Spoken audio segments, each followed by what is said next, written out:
होगी उस माँ पर जिसकी बहू ने एक रोज पार्टी में जाते वक्त कहा कि माँ, हम बाहर जा रहे हैं और आप ऐसा करना कि अपने लिए कुछ खाना बना लेना और सो जाना। बूढ़ी माँ थी, बोली, बेटा मुझे खाना बनाना नहीं आता और गैस कहाँ जलानी आती है मुझे। तो बेटे ने जवाब दिया कि माँ आप फिक्र क्यों करती हो, पास ही में मंदिर है जहाँ भंडारा होता रहता है, स्वादिष्ट व्यंजन मिलते हैं, आप वहां जाके खा लेना और आराम से सो जाना, हमें आने में देर हो जाएगी इसलिए हमारी फिक्र नहीं करना। ये सारा वाकया उनका एक छोटा बेटा रोहन, जो कि मात्र 10 साल का था, वो सुन रहा था। जब बेटा और बहू पार्टी में जा रहे थे तो रास्ते में रोहन ने अपनी माँ से कहा, माँ जब मैं बड़ा हो जाऊंगा और अमीर आदमी बन जाऊंगा तो मैं भी ऐसा ही करूंगा कि मैं अपना घर वहां बनवाऊंगा जहां पर पास ही में मंदिर हो और वहां भंडारा होता रहता हो। तो पिता ने पूछा कि बेटा ऐसे तुम क्यों कह रहे हो। तो बेटे ने जवाब दिया। उसे सुनकर बेटे और बहू की आंखें शर्म से झुक गई। बेटे ने जवाब दिया कि अभी आपने माँ से ये कहा, दादी माँ से ये कहा कि आप मंदिर में जाके भंडारा खा लेना क्योंकि मैं बाहर जा रहा हूं।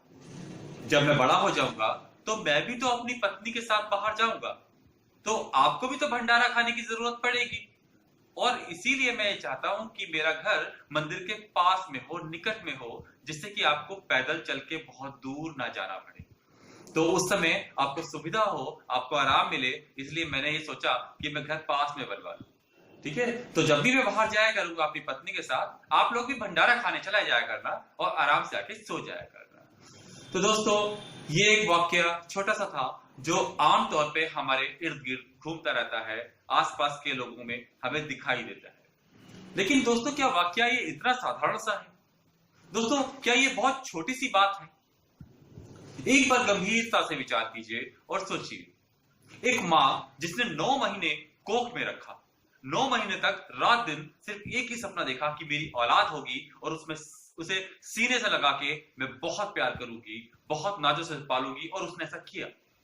जन्म लेने से लेकर जब तक आप इस काबिल नहीं हो गए, जवान नहीं हो गए, पढ़ लिख नहीं गए, तब तक वो रात दिन सिर्फ आपकी सेवा में लगी रही। और आज जब उसको जरूरत है तब आपको यह लगता है कि वो बोझ हो चुकी है, जबकि आप उसके लिए बोझ कभी नहीं थे। तो जो कितनी अजीब सी बेटा है हमारी। एक नॉर्मल से इंसान की बात करूं मैं, तो अगर किसी लड़के से आप कहते हैं कि अपनी माँ को जरा डॉक्टर के पास ले जाओ, एक माँ आपसे कहती है कि चलो बेटा मेरी तबीयत खराब है, जरा डॉक्टर के पास ले जाओ, तो आज लड़का क्या महसूस करता है?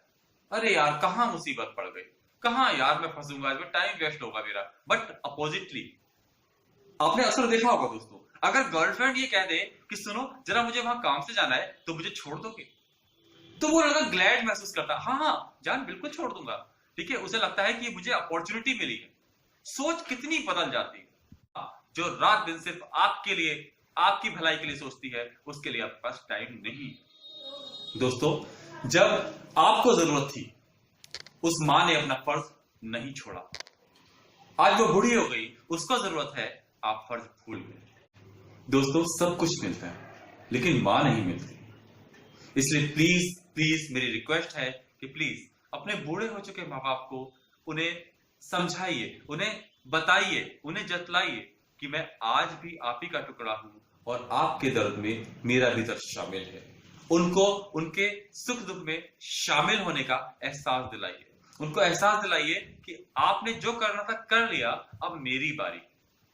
दोस्तों, एक दिन ऐसा ना हो कि बहुत देर हो जाए और तब आपको पछताना पड़े। जब आपके माँ बाप नहीं रहते तब आप अक्सर सोचते हैं कि मैंने अपने बाप के लिए ये नहीं किया, मैंने अपनी माँ के लिए ये नहीं किया, काश मैं ऐसा कर पाता, काश मैं उनको वक्त दे पाता, काश मैं उनका थोड़ा सा ख्याल रख पाता, लेकिन तब वो लौटकर नहीं आते। तो दोस्तों, गुजारिश है, इसको समझिए, वो क्या चाहते हैं आपसे। थोड़ा सा नन्हा सा वक्त, बहुत ज्यादा कुछ नहीं चाहिए उन्हें, प्यार के 2 मीठे फूल, इतनी ही दुनिया है उनकी। दोस्तों, इतने से ही में वो बहुत खुश हो जाते हैं और उन्हें लगता है कि हमारा जीवन सार्थक हो गया। दोस्तों, एक बार मैं गुजर रहा था कहीं से, तो रास्ते में एक शमशान घाट पड़ा और उसके बाहर बहुत ही खूबसूरत पंक्तियां लिखी हुई थी। मैं आपको बताना चाहता हूं। उसमें लिखा हुआ था कि पत्थर जब तक पर्वत से जुड़ा है तब तक सलामत है। पत्ता जब तक पेड़ से जुड़ा है सलामत है। और दोस्तों, व्यक्ति जब तक परिवार से जुड़ा है तब तक सलामत है। अक्सर ऐसा होता है, परिवार से अलग होकर हम आजाद तो हो जाते हैं, मुक्त तो हो जाते हैं, अपनी जिंदगी तो जी लेते हैं, लेकिन संस्कार भूल जाते हैं। दोस्तों, आज हम संस्कार भूल रहे हैं, कल हमारी आने वाली पीढ़ी वो संस्कार भूल जाएगी और धीरे धीरे धीरे संस्कारों का पतन होता चला जाएगा लगातार। हम क्यों भागीदार बने इस चीज के? क्या हम इतने जागरूक भी नहीं है कि एक संस्कार जैसी चीज को बचा सके या उसका महत्व समझ सके या उसको पीढ़ी दर पीढ़ी हस्तांतरित कर सके? दोस्तों, हिंदुस्तान की पहचान ही इसी में है, क्योंकि यहाँ रिश्तों की कुछ मूल्य है, कुछ वैल्यू है और इसी से ये हिंदुस्तान जाना जाता है।